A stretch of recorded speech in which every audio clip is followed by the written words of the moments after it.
Allahabad high court ने एक बड़ा फैसला दिया है कि धर्मांतरण के बाद एससी यानी अनुसूचित जाति का दर्जा समाप्त हो जाता है और धर्म परिवर्तन करने के बाद व्यक्ति इस दर्जे का कानूनी फायदा नहीं उठा सकता। कोर्ट ने स्पष्ट किया कि जो लोग ईसाई धर्म अपना लेते हैं वो अब एससी आरक्षण के लाभ नहीं ले सकते। कोर्ट ने कहा कि ऐसा करना संविधान के साथ धोखाधड़ी है। जस्टिस प्रवीण कुमार गिरी ने यूपी सरकार और सभी जिलाधिकारियों को 4 महीनों के भीतर ऐसी सभी घटनाओं की जांच कर लाभ रोकने का निर्देश दिया है। कोर्ट का तर्क सीधा है, ईसाई धर्म में जाति व्यवस्था नहीं होती, इसलिए धर्म बदलते ही पहले वाला एससी दर्जा अपने आप खत्म हो जाता है।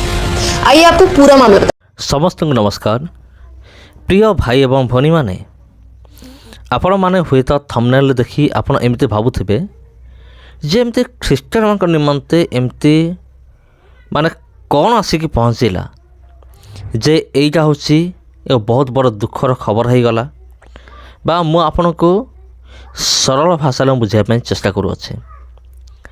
कौन ख्रीष्टियन मान निमंते सतरे कौन दुखर समय आसी पहुँची कि आज भिडियो यही प्रश्न को लेकिन आम आलोचना करवा।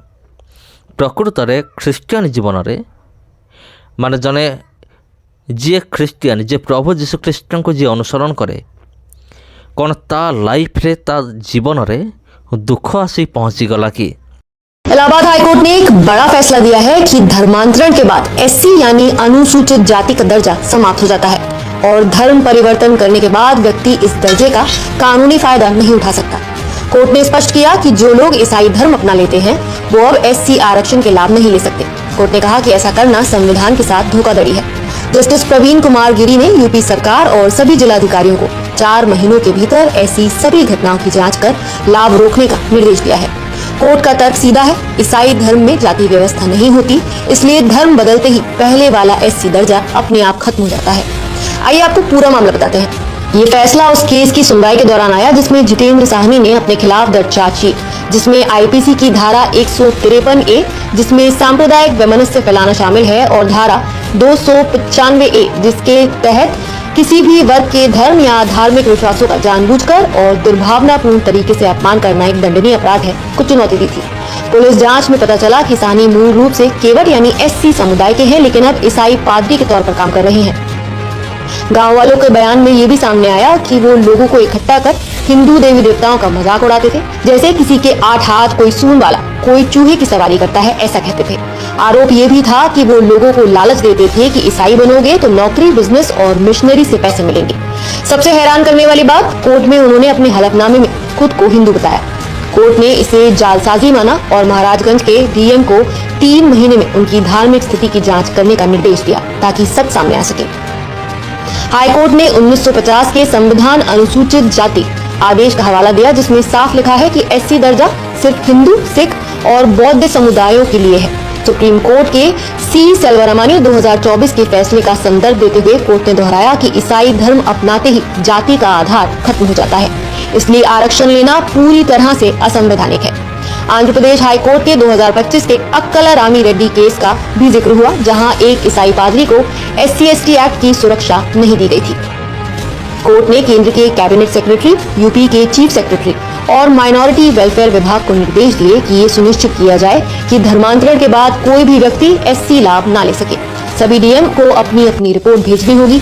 याचिका तो खारिज हुई लेकिन ट्रायल कोर्ट में डिस्चार्ज की संभावना खुली छोड़ दी गई है। ये फैसला आरक्षण के दायरे को साफ और पारदर्शी बनाता है और धर्म बदल कर लाभ लेने की प्रथा पर बड़ा सवाल उठाता है। तो क्या धर्मांतरण के बाद एससी लाभ पूरी तरह खत्म कर देना चाहिए जैसा हाईकोर्ट ने कहा? आप इस फैसले को कैसे देखते हैं? आवश्यक सुधार या फिर नई बहस की? तेरे प्रिय बंधुगण, कथाटा हूँ बहुत सरल। आपण मैंने जानते बर्तमान आमर भारत वर्ष रे बीजेपी सरकार को शासन चली एवं बीजेपी हूँ एक ख्रीष्टियन विरोधी बा आपण कहींपारे जे प्रभु जीशु ख्रीष्टर सेवा कार्य केमती आगक न बढ़ू माने खास करिकी एइथि प्रति माने टार्गेट रखी बीजेपी। बीजेपी अन्यान्य जो ब्रांच गुड़िक अच्छा माने जमती कि आरएसएस है, बजरंग दल है, आउ यही माने बीजेपी पाई माने काम करुँच खास करके। तेरे प्रिय बंधुगण, ଖ୍ରୀଷ୍ଟିଆନ ମାନଙ୍କ ନିମନ୍ତେ ଦୁଃଖର ଖବର ଆସି ପହଞ୍ଚିଲା। ଏହି କଥାକୁ ମୁଁ ଏକ୍ସପ୍ଲେନ୍ କରିବା ପାଇଁ ଚାହେଁ, ଆପଣଙ୍କ ସହିତ ଡିସ୍କସନ୍ କରିବା ପାଇଁ ଚାହେଁ। ତେବେ ପ୍ରିୟ ବନ୍ଧୁଗଣ ଦେଖନ୍ତୁ, କିଛି ଦିନ ତଳେ ଆହ୍ଲାବାଦ ହାଇକୋର୍ଟ ଏକ ବହୁତ ବଡ଼ ନିଷ୍ପତ୍ତି ନେଇଛି। ସେ ନିଷ୍ପତ୍ତି ଏମିତି ଯେ ଖ୍ରୀଷ୍ଟିଆନ ଲୋକମାନଙ୍କୁ କୌଣସି ପ୍ରକାରେ ସରକାରଙ୍କର ସୁବିଧା ସୁଯୋଗ ମିଳିବ ନାହିଁ। ଆଉ ଏଇଟା ସେ ନିଷ୍ପତ୍ତି ନେଇସାରିଛି ଆହ୍ଲାବାଦ ହାଇକୋର୍ଟ। ହୁଏତ ଆଗାମୀ ଦିନମାନଙ୍କରେ ଅନ୍ୟାନ୍ୟ ରାଜ୍ୟଗୁଡ଼ିକର ମଧ୍ୟ ଏହି ନିୟମ ହୁଏତ ଲାଗୁ ହୋଇପାରେ, ସେଇଟା ଆମେ କୌଣସି ପ୍ରକାର ଗ୍ୟାରେଣ୍ଟି ଦେଇପାରିବା ନାହିଁ। ଆଉ ଯଦି ଆହ୍ଲାବାଦ ହାଇକୋର୍ଟ ଏମିତି ନିଷ୍ପତ୍ତି ନେଲା, ଆଉ ଏହି ନିଷ୍ପତ୍ତି ଦ୍ୱାରା ଆମର ଖ୍ରୀଷ୍ଟିଆନ ଲୋକମାନଙ୍କର ଅଧିକାରକୁ ହରଣ କରାଗଲା, ତାର ଅର୍ଥ କ'ଣ ଖ୍ରୀଷ୍ଟିଆନ ଲୋକମାନେ କ'ଣ ଖାଇବାକୁ ପାଇବେନି କି? ଅନେକ ବିରୋଧୀମାନେ ଏମିତି ଭାବନ୍ତି। ବର୍ତ୍ତମାନ ମୁଁ ଦେଖୁଥିଲି ଇଣ୍ଟରନେଟ୍ରେ ମାନେ ୟୁଟ୍ୟୁବରେ କିଛି ଏମିତି ଖ୍ରୀଷ୍ଟିଆନ ବିରୋଧୀ ୟୁଟ୍ୟୁବର ମାନେ ଅଛନ୍ତି, ଯେଉଁମାନେ କି ଏଇ ଖବର ଶୁଣିକି ସେମାନଙ୍କର ଆନନ୍ଦ କହିଲେ ନ ସରେ। ମୁଁ ଆପଣଙ୍କୁ ଜଣାଇ ଦେଉଛି। ଆଉ ଯଦି ସେଇ ଖ୍ରୀଷ୍ଟିଆନ ବିରୋଧୀ ୟୁଟ୍ୟୁବର ମାନଙ୍କ ମଧ୍ୟରୁ ଯଦି କିଏ ବି ମୋ ଭିଡ଼ିଓ ଦେଖୁଥାଅ, ତେବେ ମୁଁ କହୁଛି ଶେଷ ପର୍ଯ୍ୟନ୍ତ ଦେଖ, କାରଣ ତୁମମାନଙ୍କ ମନରେ ଏଇ ଯେଉଁ ଭ୍ରାନ୍ତ ଧାରଣା ଭରିକି ଅଛି, ଏ ଭ୍ରାନ୍ତ ଧାରଣାର ଭୂତ ଆଉ ଅଳ୍ପ ସମୟ ପରେ ପୁରା ଓହ୍ଲାଇଯିବ। ତେବେ ଅନେକ ଖ୍ରୀଷ୍ଟିଆନ ବିରୋଧୀମାନେ ସେମାନେ ଏମିତି ଚିନ୍ତା କରନ୍ତି ଯେ ଦେଖ, ଏମାନେ ଖ୍ରୀଷ୍ଟିଆନ ହେଇଗଲେ, ଏମାନେ ହିନ୍ଦୁ ଥିଲେ, ଏମାନେ ଖ୍ରୀଷ୍ଟିଆନ ହେଇଗଲେ, ନିଜର ଧର୍ମ ପରିବର୍ତ୍ତନ କଲେ, ଦେଖ ଏମାନଙ୍କୁ ଆଉ ସରକାରୀ ସୁବିଧା ମିଳିବ ନାହିଁ। ଏମାନଙ୍କ ଜୀବନରେ କେତେ ଭଲ ହେଇଥାନ୍ତା ଯଦି ଏମାନେ ହିନ୍ଦୁ ଧର୍ମ ପରିତ୍ୟାଗ କରିନଥାନ୍ତେ। ତେବେ ସେଇମାନଙ୍କ ନିମନ୍ତେ ମୋର ଜବାବ ହେଉଛି, ଧର୍ମ କେହି ପରିବର୍ତ୍ତନ କରେ ନାହିଁ, ମଣିଷ ବିଶ୍ୱାସକୁ ପରିବର୍ତ୍ତନ କରେ। କାଲି ଜଣେ କୃଷ୍ଣଙ୍କୁ ବିଶ୍ୱାସ କରୁଥିଲା, ଆଜି ସେ ଯୀଶୁଙ୍କୁ ବିଶ୍ୱାସ କଲା। ଏଥିରେ ବିଶ୍ୱାସର ପରିବର୍ତ୍ତନ ହେଲା, ଧର୍ମର ନୁହେଁ। କାରଣ ସେ ଯେମିତି ବେଶଭୂଷା ଧାରଣ କରୁଥିଲା, ଯେମିତି ପୋଷାକ ପିନ୍ଧୁଥିଲା, ଆଜି ବି ସେମିତି ପିନ୍ଧୁଛି। ହିନ୍ଦୁ ଥିବା ସମୟରେ ସେ ଯାହା ଖାଉଥିଲା, ଏବେ ବି ତାହା ଖାଉଛି। ଆଉ ହିନ୍ଦୁ ଥିବା ସମୟରେ ତାର ଯେଉଁ ଭାଷା ଥିଲା, ସେ ଭାଷା ଏବେ ବି ଅଛି। ତେବେ କ'ଣଟା ପରିବର୍ତ୍ତନ ହେଲା? ମୋତେ ତ କାହିଁ କିଛି ଦେଖାଯାଉନି କିଛି ପରିବର୍ତ୍ତନ ହେବାଟା। କିନ୍ତୁ ଗୋଟିଏ ବିଷୟ ପରିବର୍ତ୍ତନ ହେଲା, ବିଶ୍ୱାସ। ପୂର୍ବରୁ ସେ ହିନ୍ଦୁ ଦେବାଦେବୀଙ୍କୁ ବିଶ୍ୱାସ କରୁଥିଲା, ଏବେ ସେ ପ୍ରଭୁ ଯୀଶୁଖ୍ରୀଷ୍ଟଙ୍କୁ ବିଶ୍ୱାସ କରୁଛି। ଏଇଟା ହିଁ ଫରକ ଅଟେ।